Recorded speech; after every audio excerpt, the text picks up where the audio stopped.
지난 한 주간도 하나님께서 우리 기쁨의 동산에 너무너무 잘해 주셨습니다. 먼저 우리 한몸 기도회에 총 68명의 기도 용사들이 참여하셔서 꾸준히 기도해 주셨습니다. 그래서 오늘 예배가 더 많이 기대가 됩니다. 하여튼 우리 수고하신 분들에게 감사를 드립니다. 두 번째는 한 주 동안 많은 일이 있었어요. 많은 행사가 있었는데 행사마다 은혜가 있었습니다. 우리 고등부 수련회와 초등부 눈썰매장, 또 면류관부 성기미 모임, 성맥 12기 졸업식, 또 어제 우리 당회 신년 할애까지 모임마다 큰 은혜가 있었고 그 모임들을 위해서 수고하신 많은 분들이 있었습니다. 감사를 드립니다. 세 번째로는 우리 공동체 성경 읽기 들어와 보셨나요? 이제 많이 사람들이 잊어버렸는데 12시 합니다. 근데 이제 12시 하는데 우리 권사님 한 분이 자원하셔서 월요일부터 토요일까지 섬겨주십니다. 근데 워낙 아르헨티나에서 그 교회에서 방송실 근무를 많이 하셨어요. 사역을. 그래서 아주 잘하십니다. 미리 좋은 찬양과 화면 속에서 준비했다가 이제 그 공동 성경 읽고 마치는데요. 꼭 한번 참여해 보시고요. 저는 이제 이런 일을 보면서 하나님이 우리 교회 부목사님을 좀 늦게 보내시면서 문화를 바꿔가고 있다고 생각해요. 이게 당분간의 문제가 아니라 앞으로 계속되는 문제이기 때문에 이제 우리 교회는 가능한 더 평신도들이 사역을 많이 하는 교회로 갈 수밖에 없고 가야 합니다. 그 중에 하나가 교육자들이 하던 일을 우리 권사님이 담당해 주셔서 감사하고, 제가 주일 설교 기도 부탁할 때 보내는 그 카드가 썸네일 카드라는 거잖아요. 그것도 우리 권사님이 아주 멋지게 준비해 주셔서 너무 감사하고, 우리 교회 보내준 여러분들이 각자 은사로 사역하는 때가 속히 오기를 기대합니다. 감사합니다. 자, 이제 오늘 제목을 같이 한번 보도록 하겠습니다. 때를 따라 도우시는 하나님. 보기만 해도, 듣기만 해도, 말하기만 해도 마음이 든든하죠. 하나님은 우리를 때를 따라 도우시는 하나님인 줄로 믿습니다. 근데 이 말에 아멘 하시는 분도 있지만, 에이, 말뿐이지, 난 하나님이 안 도와주는 것 같아, 이런 생각이 드신 분들이 있을 거예요. 하나님은 그런 분들을 위해서 오늘 말씀을 준비시켜 주셨습니다. 말씀을 들으면서 한 사람도 예외 없이 하나님이 나를 도와주고 계신다, 앞으로도 도와주실 것이다 라는 확신을 갖고, 그럼 우리 편에선 무엇을 할 것인가를 깨닫는 기회가 되기를 바랍니다. 자, 먼저요, 우리 본문을 읽기 전에 우리 1절을 한번 같이 보려고 그래요. 12장 1절, 우리 16절부터 본문인데 1절을 한번 같이 보려고 그래요. 1절 시작. 다윗이 기스의 아들 사울로 말미암아 시글락에 숨어 있을 때에 그에게 와서 싸움을 도운 용사 중에 든 자가 있었으니. 싸움을 도운 용사 중에 돕다는 단어가 나오죠. 근데 재미난 게 이 갑자기 시글락이 왜 등장하는가? 이 역대기는 역사적인 순서에 따라 기록되지 않았어요. 왜냐하면 11장에 이미 다윗이 왕이 돼서 예루살렘까지 정복했는데 갑자기 12장에서 시글락이 나와요. 시글락은 어디인가? 좀 이따 보여드릴게요. 먼저 이제 우리가 때를 따라 도우시는 하나님이라 그러는데, 하나님은 우리의 생각처럼 우리가 원하는 방식으로 돕지 않으십니다. 그거를 한번 잠깐 볼 텐데요. 영국 신물학자인 엘프리드 러셀 윌리스가 이제 번데기에서 나비로 바뀌는 걸 보고 있다가 이제 나오려고 하는데 힘쓰잖아요. 너무 애쓰는 것 같아서 도와주려고 번데기를 칼로 좀 째줬어요. 그러니까 나비가 쉽게 나올 수 있었어요. 근데 나비가 날아가길 기대했는데 날아가기는커녕 오히려 땅에 떨어졌습니다. 왜 그랬을까요? 왜 날지 못하고 죽어버렸지?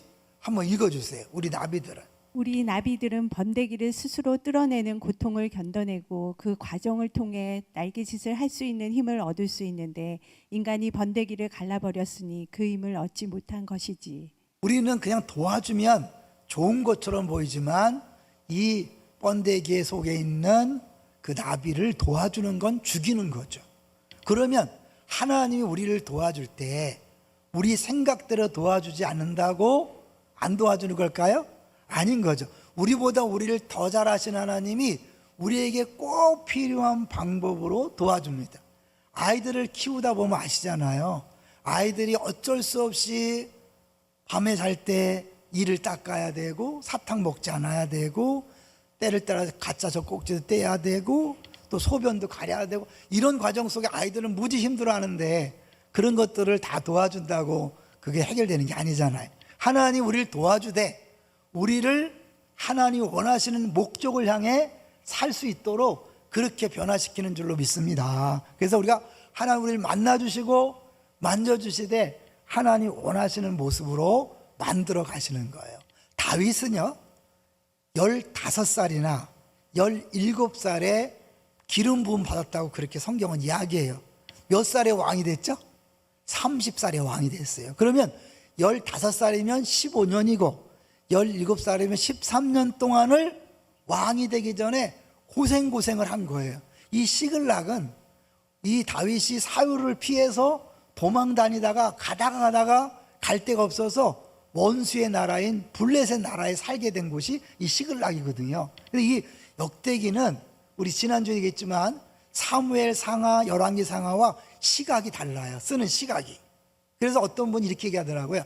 사무엘 상하와 열왕기 상하는 아버지 엄마의 눈이다. 부모의 눈이다. 그리고 역대기는 누구의 눈일까요? 할아버지 할머니의 눈이다. 이해를 아실까요? 차이를 아실까요? 할머니 할아버지는 그냥 다 됐어 있는 그대로 받아주는 그런 시각이라면 아버지 엄마는 그렇게 할 수 없어요. 왜? 나보다 더 잘 돼야 된다는 그 생각이 있어서 지적하지 않을 수 없고 야단치지 않을 수 없고 자꾸 잔소리할 수밖에 없는 거죠. 이 차이를 아시겠어요? 사무엘상하 열왕기상하는 누구에게 썼냐면 바벨론 포로 가기 전에 바벨론 포로가 된 이스라엘 백성들에게 너희들이 지금 포로가 된 이유를 알고 있느냐?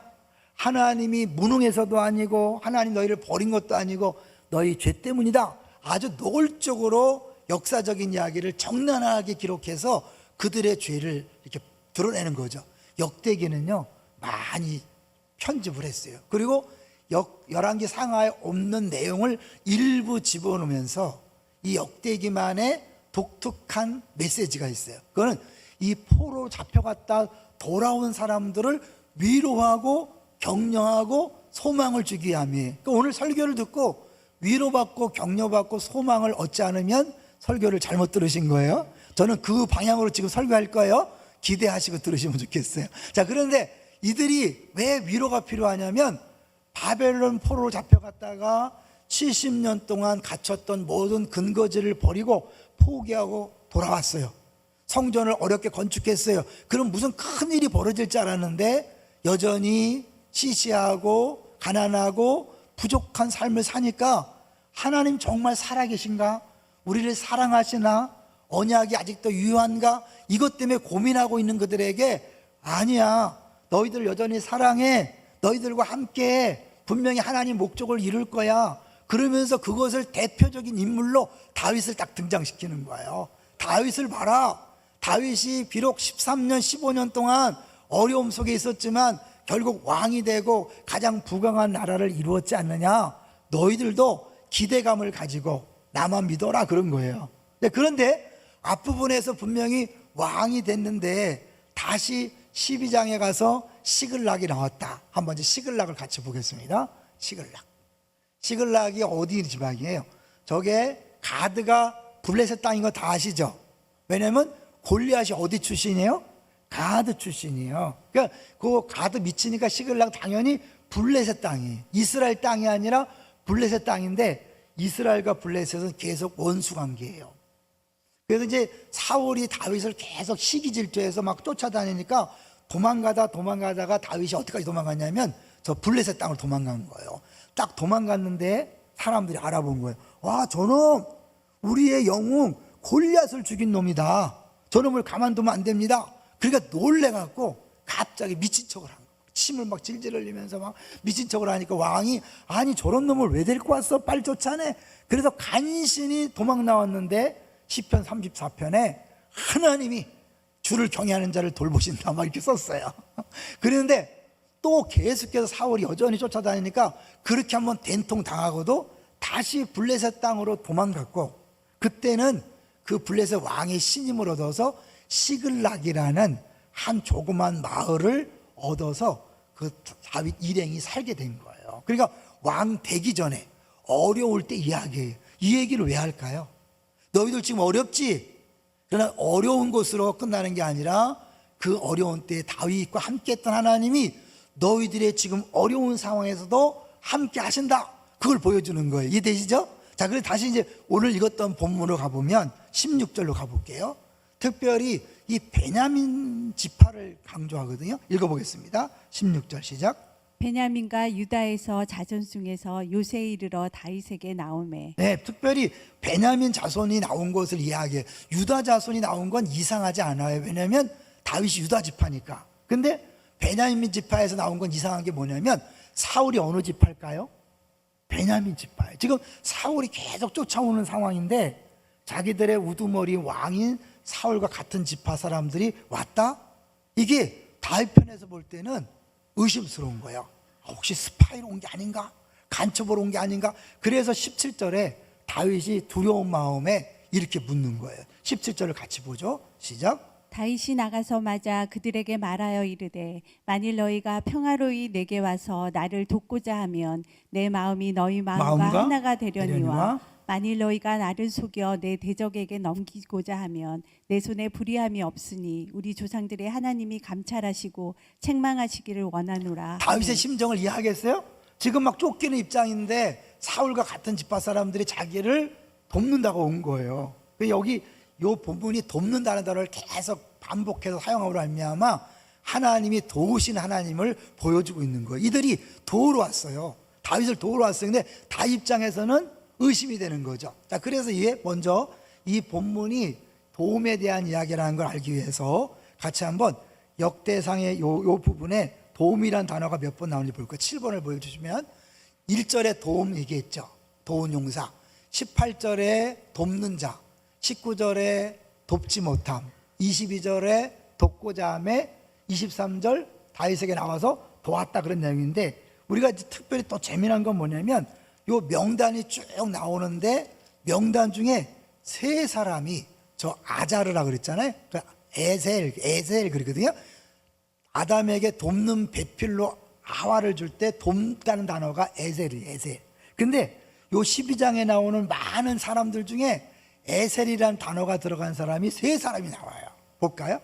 이 3절 12장 3절을 보시면 우두머리는 아히 에셀, 그리고 6절에 가보면 아사렐과 요에셀, 그리고 이제 9절에 가보면 그 우두머리는 에셀이요. 369에 3절에 한번 6절에 한번 9절에 한번 해서 유난히 에셀이라는 단어에 들어가는 이름을 기록하고 있고 또 우리가 읽었던 본문에 계속 돕는다는 단어를 계속해서 이게 사용함으로 말미암아 하나님이 다윗을 돕다라는 것들을 보여주는 거죠. 그 다음에 이제 이 돕다는 단어를 쓰면서 어떻게 하나님이 위로하냐면 18절을 한번 같이 보겠습니다. 18절. 그때 성령이 30명의 우두머리 아마셀을 감싸시니 이르되 다윗이여 우리가 당신에게 속하겠고 이새의 아들이여 우리가 당신과 함께 있으리니 원하건대 평안하소서. 당신도 평안하고 당신을 돕는 자에게도 평안이 있을지니 이는 당신의 하나님이 당신을 도우심이니이다 한지라. 다윗이 그들을 받아들여 군대의 지휘관을 삼았더라. 네, 의심했는데 어떻게 이 한마디 말을 듣고 바로 군대장을 삼았을까요? 비밀은 18절 앞부분에 성령이 30명의 우두머리인 아마셀을 감싼 성령 충만한 거죠. 그러니까 이 다윗이 의심하고 두려워하는 걸 아시니까 하나님이 이 아마셀에게 성령을 감동해서 그 말을 듣고 다윗이 안심하게 하는 거예요. 요 18절을요 히브리 본문으로 볼 거예요. 그러니까 히브리를 다 볼 필요 없어요. 노란 글씨만 보세요. 다 노란 게 다 똑같죠. 샬롬, 샬롬, 샬롬이에요. 그러니까 샬롬을 3번 연달아 쓰는 거예요. 자주 말씀드렸어요. 히브리어는 단어 수가 많지 않기 때문에 반복함으로 강조를 한다 그랬어요. 2번 반복은 강조해요. 3번 반복은 최상의 강조라는 거예요. 그러니까 걱정하지 마십시오. 샬롬, 샬롬, 샬롬입니다. 성령께서 아마세의 입을 통해서 샬롬 샬롬 세 번을 외치니까 다윗이 위로를 받고 안심하는 거죠. 하나님이요, 우리를 도울 때 1차적으로는 사람들을 보내줘서 우리를 도와요. 그 다음에는 뭐냐면 하나님이 직접 말씀하심으로 돕기도 하고 우리가 알지 못하는 방식으로 도와요. 이제 먼저 하나님 사람을 통해 돕는다는 이 말씀을 묵상하면서 설교를 준비하다가 적용을 해봤어요. 기쁨의 동산교회를 개척하게 하시고 하나님이 많은 사람들을 돕는 사람들로 보내주셨어요. 제가 가장 기억에 남는 게 우리 고 정은서 집사님이에요. 우리 정은서 집사님은 사실은 충성파기 때문에 김인중 목사님을 떠날 분이 아니거든요. 근데 이제 한번 그 직언을 하셨어요. 편지를 써갖고 담임 목사님 김인중 목사님에게 이러이러한 문제점이 있습니다 했어요. 밉보였어. 그래서 고전덕에 좌천당하셔서 그래서 사실은 저희와 합류하게 됐는데 저에게 얼마나 힘이 됐는지 몰라요. 저는 사실 못 하나 제대로 못 박는 사람이니까 잘 못해요. 개척할 수 있는 사람이 아닌데 정 집사님이 큰 도움이 되셨고요. 최정환 장로님이 또 업무적으로 잘 하시기 때문에 많은 도움을 줬고 우리 이영숙 권사님 기도와 몸으로 때우셔서 교회를 지키셔서 도와주셨고 우리 한은기 집사님도 막 그 목공 기술이 얼마나 뛰어난지 몰라요. 성실함과 기도와 그분들이 있었어요. 그다음에 박주영 간사님 암에 걸릴 정도로 열심히 했잖아요. 지금처럼 지금. 그리고 이제 우리 제일 저에게 도움을 주고 있는 53명의 역할을 하는 오세명. 누구지 몰라요? 오세명이 53명 아니에요? 오세명. 저를 가장 많이 도움을 주고 있어요. 그리고 이제 우리 이은희 간사님 또 하나님께 보내셔서 도움을 주고 있는데요. 저는 이 직원들을 하나님께서 저에게 붙여주신 것이 은혜요. 하나님의 축복이고 도우심이다 생각을 했어요. 자, 근데요, 이 역대상에서는 이들을 다 용사라 그러는데 사무엘 상에서는 뭐라고 표현하는가 볼까요? 자, 사무엘상 22장 2절로 가볼게요. 사무엘상 22장 2예요. 한번 같이 읽어보죠. 시작. 환난당한 모든 자와 빚진 모든 자와 마음이 원통한 자가 다 그에게로 모였고 그는 그들의 우두머리가 되었는데 그와 함께한 자가 400명 가량이었더라. 뭐예요? 환난당한 자, 빚진 자, 마음이 원통한 자. 정상적이지 않죠.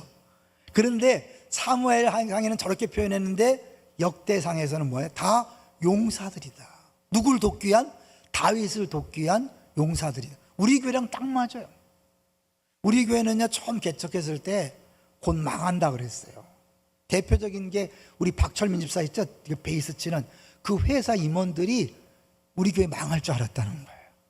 왜냐하면 안산동산교가 새 건물 짓고 안산제일교가 새 건물 딱 짓고 양옆에 있으니까 저 교회 갈 사람이 없다는 거예요.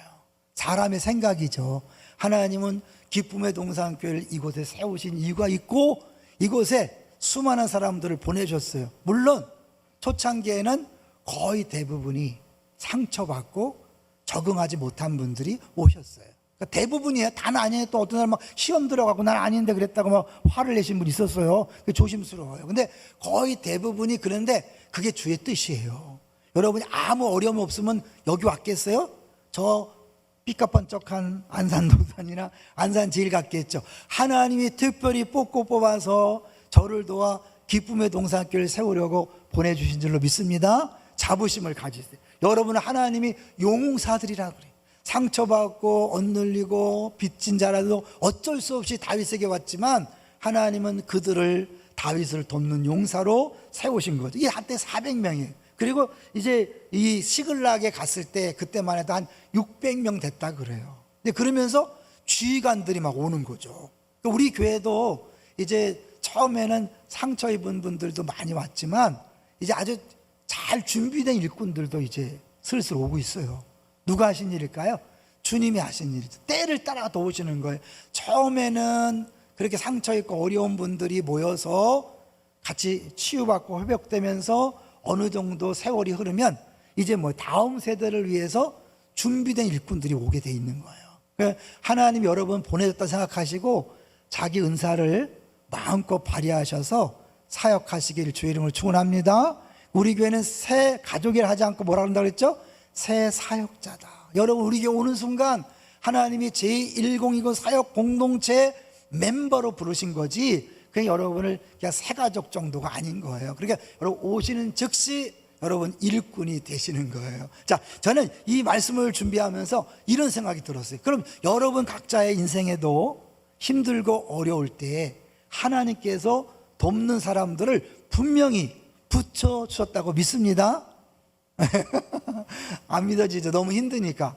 이번에 성매 12기가 졸업을 했는데, 자, 7명이지만 사연들이 많이 있어요. 다 어렵고 힘든데 그중에 한 분이 진짜 어려웠는데 그런 고백을 하더라고요. 내가 진짜 어렵고 힘든 상황인데 하나님이 성매 공동체를 붙여주셔서 이기게 하셨고 견디게 하셨고 버티게 하셨다. 아까 얘기했죠. 이 고치가 그 나방이 되기 위해서는 고통이 필요해요. 하나님 우리에게 어쩔 수 없이 아프지만 고통을 허락하시는 거예요. 고통을 제거해주면 사람이 안 돼요. 예수 믿는 사람이 안 되는 거예요. 성숙하지 않은 거예요. 맨날 애기 수준에 머물러 있기 때문에 고통을 허락하지만 그 고통을 이겨낼 수 있도록 하나님이 좋은 일꾼들을 옆에 붙여줘서 여러분을 돕고 있는 줄로 믿습니다. 누가 하셔요? 하나님이 그렇게 하신다는 거예요. 자, 그런데 또 하나 이제 이렇게 사람들을 보내 도울 뿐만 아니라 아까 아마세에게 성령을 통하여 말씀하잖아요. 우리가 주일마다 설교를 듣는 게 왜 중요하냐면 여러분이 어차피 예수 믿는 게 힘들고 어려워요. 우리가 뭐 코로나19 벗어날 수 없잖아요. 똑같이 어렵잖아요. 이 금리가 인상되고 난방비 폭탄되는 거 우리가 벗어날 수 없어요. 그런데 우리는 이겨낼 수 있는 게 뭐냐면 하나님이 목사를 통해 계속해서 말씀하고 있는 거예요. 역대기 기자가 그 좌절하고 절망하는 소망이 없어 보이는 그들에게 계속 말씀으로 격려하기에 이 역대기를 쓴 것처럼 하나님 지금도 계속해서 말씀하는 거예요. 더 나아가서 더 분명하게 도와주는 일이 생겨요. 자, 19절로 가보겠습니다. 19절 시작. 다윗이 전에 블레셋 사람들과 함께 가서 사울을 치려할 때에 므낫세 지파에서 두어 사람이 다윗에게 돌아왔으나 다윗 등이 블레셋 사람들을 돕지 못하였음은 블레셋 사람들의 방백이 서로 의논하고 보내며 이르기를 그가 그의 왕 사울에게로 돌아가리니 우리 머리가 위태할까 하노라 함이라. 무슨 얘기일까? 이거는 여기 잘 모르겠지만 사무엘상에 가보면 이제 다윗이 그 블레셋 왕의 신임을 얻어서 시글락에 정착을 했거든요. 근데 이제 여전히 사울을 속한 이스라엘과 블레셋이 싸우니까 다윗에게도 야, 너 네 군사들 데리고 와서 같이 싸우자 그런 거예요. 그 다윗이 싸우러 나왔는데 만약에 그 싸우러 나가서 이기면 어떻게 되는 거예요? 자기가 왕이 될 것인데 왕이 자기 백성들을 죽이는 역사적 흠을 갖는 거죠. 왕이 됐을 때 두고두고 비난의 그런 소리를 듣게 될 거예요. 하나님이 어떻게 막으시냐면 나는데 왕은 데리고 가려고 그랬어요. 근데 신하들이 안 됩니다. 저는 이스라엘 사람인데 만약 전쟁터에 가서 마음 바꾸면 우리 큰일 나지 않습니까? 안 됩니다. 뭐 어쩌면 그 왕이 나 믿어 데리고 가. 그리고 정 의심스러우면 최고 어려운 지역에 보내면 되잖아. 이럴 수 있잖아요. 근데 왕이 그 신하들의 말을 듣고 다윗 안 되겠다. 난 너 믿지만 우리 신하들 안 믿어. 너 있던 데로 가. 다시 그 시글락으로 갔다가 자기 가족들이 다 사로잡힌 것을 보고 따르던 사람들이 돌로 치려고 그랬잖아요. 이게 그러니까 다윗을 따라다니는 사람들이 여차하면 배반할 수 있는, 다윗을 죽일 수 있는 그런 거예요. 사실은 상처받고 배반당한 사람들은요 또 그런 두려움이 있기 때문에 자기가 먼저 공격할 위험성이 있거든요. 근데 그런데도 불구하고 하나님은 그들을 용사다, 다윗을 돕는 사람들이라 그렇게 이야기하는 거예요. 자, 이때 자기 동족끼리 싸우지 않도록 하나님께서 기가 막히게 방백들에게 그런 말을 하게 하고 왕이 그 말을 들어서 그 위기를 모면케 하는 거예요. 누가 하신 일이죠? 하나님이 하신 일. 우리는 모르지만 하나님이 우리가 당할 위기들을 알아서 제거해 주십니다. 막아 주십니다. 저도 지금까지 목회하면서 사실은 왜 어려움이 없었겠어요? 여러분, 제가 늘 웃지만 어려움이 없는 게 아니에요. 어려움 많아요. 머리가 달래 휘어지는 게 아니에요. 그렇지만 하나님이 순간순간마다 보호하시고 지키시고 은혜 주셔서 여기까지 오는 거예요. 여러분 보면 목사는 그냥 서서 설교만 하면 좋겠다. 아니에요. 쉽지 않아요. 그러니까 여러분 저만 보지 마시고 여러분도 동일하게 어렵고 힘들지만 분명히 돕는 사람들을 붙이시고 하나님이 알게 모르게 여러분을 도우셔서 위기를 모면하게 하시고 지키셔서 여기까지 온 줄로 믿습니다. 그렇다면 지금도 돕고 계시고 앞으로도 도와주실 거예요. 기대하세요. 자, 그런데 하나님 우리를 도울 때 일하시는 방식이 있어요. 줄탁동시라는 거 들어보셨어요? 줄탁동시. 병아리가 알에서 나올 때 바깥에서 깨는 게 아니에요. 안에서 먼저 병아리가 안에서 쪼는 거예요. 그럼 그 소리를 듣고 어미닭이 때가 됐다 생각해서 바깥에서 쪼는데 어느 게 더 셀까요? 바깥에서 깨는 힘이 더 크죠. 이렇게 동시에 안에서 쪼고 바깥에서 깨트려서 병아리가 부화하는 거, 이게 줄탁동시예요. 근데 이 줄탁동시라는 단어를 가지고 그 칼럼 비슷하게 설교하신 분이 있더라고요. 그래서 그걸 그대로 한번 가져와 봤어요. 자, 미국의 시사지간지에서 타임이 사람들이 무려 278가지를 가지고 두려워한다. 그러니까 뭐 모든 게 다 두렵죠. 우리 다 두렵잖아요. 근데 이 두려움 때문에 사람들은 평안을 잃어버릴 뿐만 아니라 기도조차도 못한다는 거예요. 그냥 넘어가겠어요? 이제 줄탁동시라는 이제 그 말을 경험하면서 하나님이 우리들을 도우실 때 이 줄탁동시 같은 방법으로 돕는다는 거예요. 자, 넘어가겠어요? 세 번째 보면, 자, 우리도 한번 읽어주세요. 시작. 우리도 삶에서 생각지도 못한 어려움을 당하게 되면 마치 껍질 속에 갇힌 병아리처럼 내가 가진 능력으로는 도저히 그 상황을 헤쳐나가기 어렵습니다. 그러면 이런 생각이 들게 됩니다. 내가 가진 이 약한 부리로 쫀다고 해서 벽이 깨질까? 이 벽이 다 깨져야 밖으로 나가서 살 수 있는데 정말 내가 이 벽을, 이 문제들을 다 깰 수 있을까? 이때는 단단한 벽에 나 홀로 갇혀서 나 혼자만 이 외로운 싸움을 하는 것 같습니다. 네, 지금 여러분의 표정을 보면 다 그런 싸움을 하고 있는 것 같아요. 그렇죠? 소망이 있는 분들은 웃을 수 있잖아요. 그죠? 기대감이 있는 분들은 자신만만하잖아요.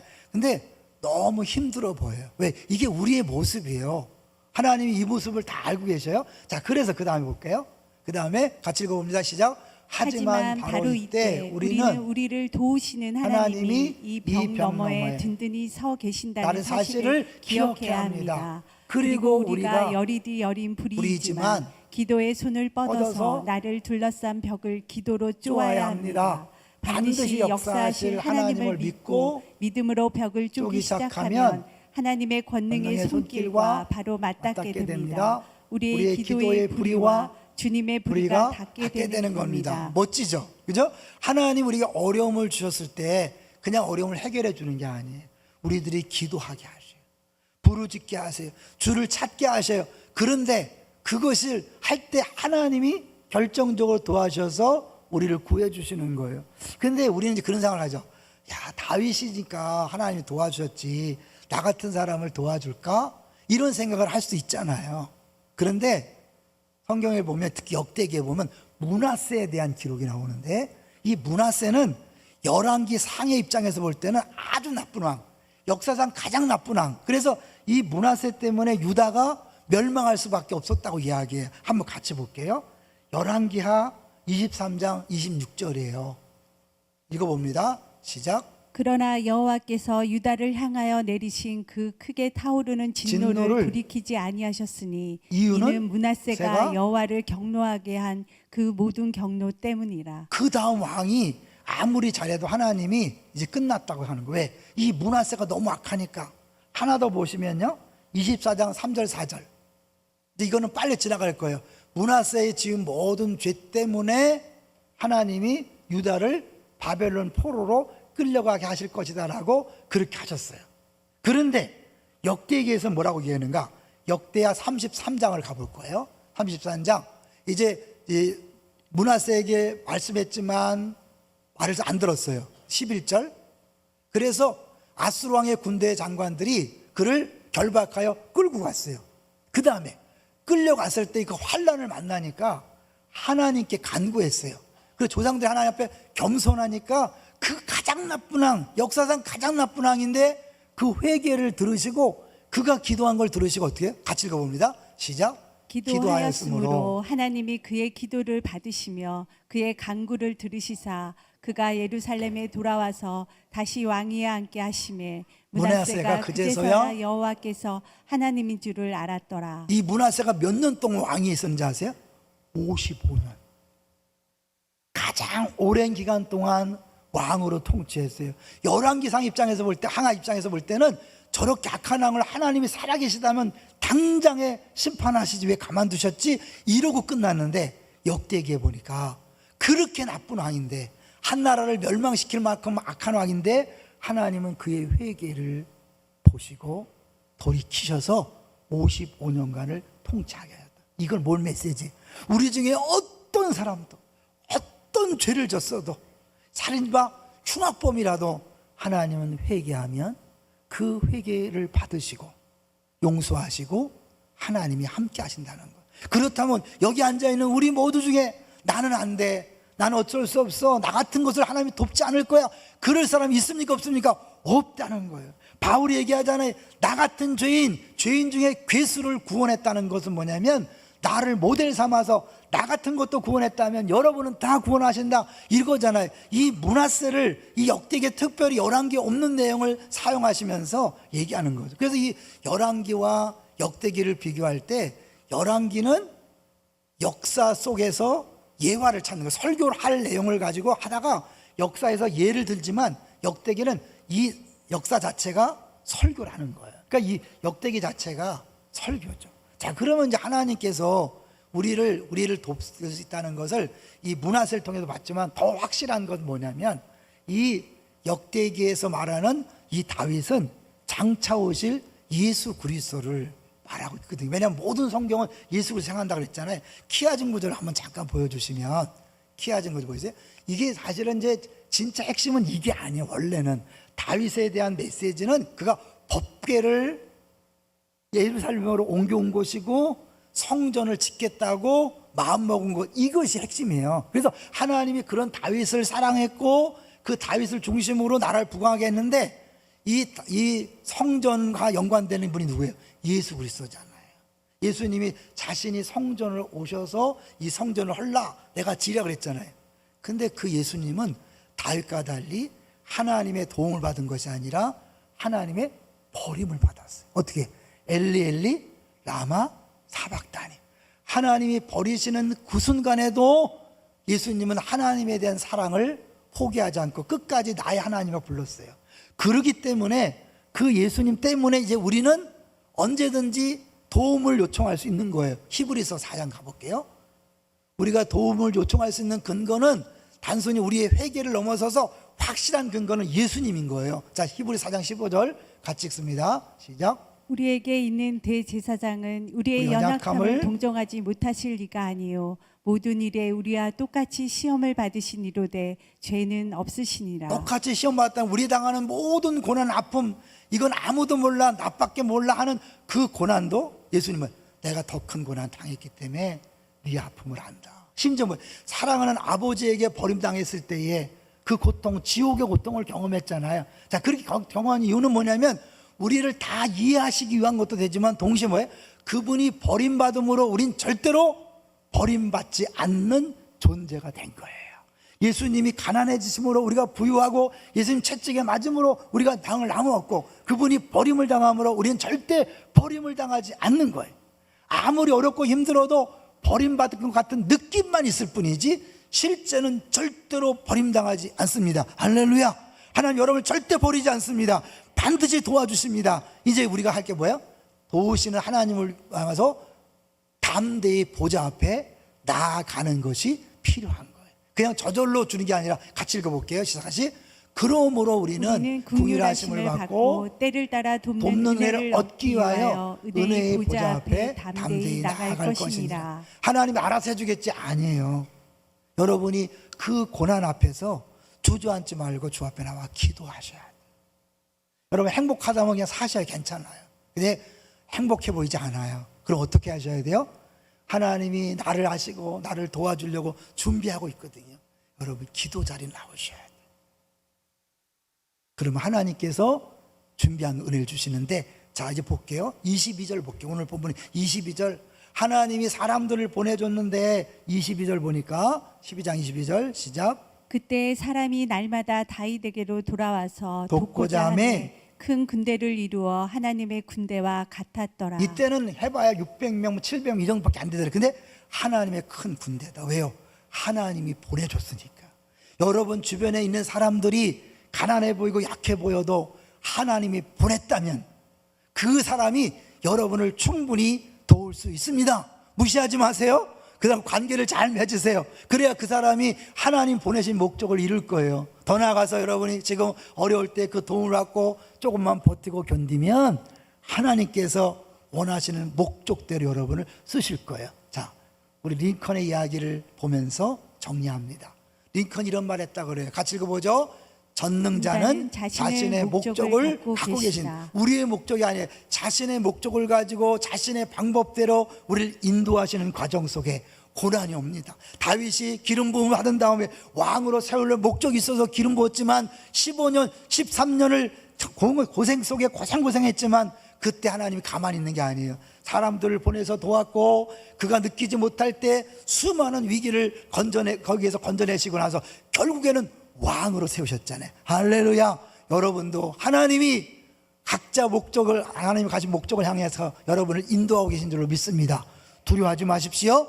염려하지 마십시오. 그리고 기도하십시오. 도우심을 구체적으로 경험하게 될 줄로 믿습니다. 네, 같이 찬양하죠.